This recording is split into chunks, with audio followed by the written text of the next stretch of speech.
Hi viewers, welcome to AS media. మన టాలీవుడ్లో multi starrers చాలా తక్కువగా వస్తుంటాయి.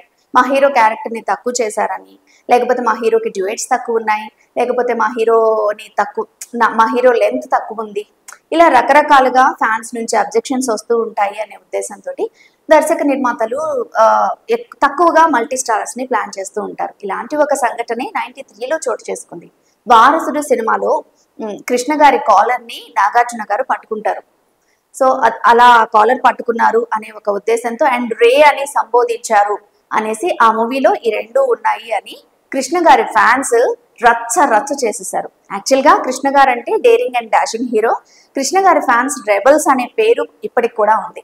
అయితే మా హీరోని కాలర్ పట్టుకోవడం ఏంటి, మా హీరోని రే అని సంబోధించడం ఏంటి అని చెప్పి ఫ్యాన్స్ బాగా గొడవ చేశారు. నిజానికి అప్పటికి నాగార్జున కూడా పెద్ద స్టార్. బట్ ఈ గొడవ జరిగిన తర్వాత రీల్స్ థియేటర్లోకి వెళ్ళేసి బాక్సులు తగలబెట్టేసేయడం, రీల్స్ తీసుకొచ్చి తగలబెట్టేసేయడం, ఇలాంటి పనులన్నీ చేశారు ఫ్యాన్స్. సో దీనికి స్పందిస్తూ కృష్ణ గారు పేపర్ స్టేట్మెంట్ ఇచ్చారు. ఇది సినిమాలో భాగం మాత్రమే, క్యారెక్టర్ డిమాండ్ చేసింది కాబట్టి ఆయన నా కాలర్ పట్టుకున్నారు తప్ప అది పర్సనల్ కాదు, మీరు దీన్ని పర్సనల్గా తీసుకోవద్దు దయచేసి అని చెప్పేసి పేపర్ స్టేట్మెంట్ ఇచ్చారు.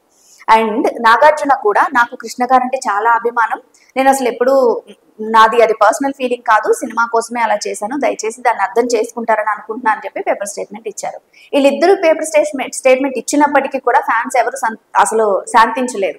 మేము ఒప్పుకోము, దట్స్ ఇట్, మేము తీసేయాల్సిందే అందులోంచి అని చెప్పేసి గోల చేసేసారు. ఇంకా చేసేది ఏమీ లేక అభిమానుల కోసం మళ్ళీ రీషూట్ పెట్టుకొని అందులో కృష్ణ గారికి ఎక్స్ట్రాగా ఒక ఫైట్ యాడ్ చేసి ఈ చిన్న ఈ అబ్జెక్షన్స్ ఏవైతే ఉన్నాయో అవి కూడా రిమూవ్ చేసేసి చివరికి మళ్ళీ రిలీజ్ చేసుకున్నారు వారసుడు సినిమాని. ఫ్యాన్స్ తలుచుకుంటే ఏదైనా చేయగలరు కదా, మీరేమంటారు? కామెంట్ చేయండి.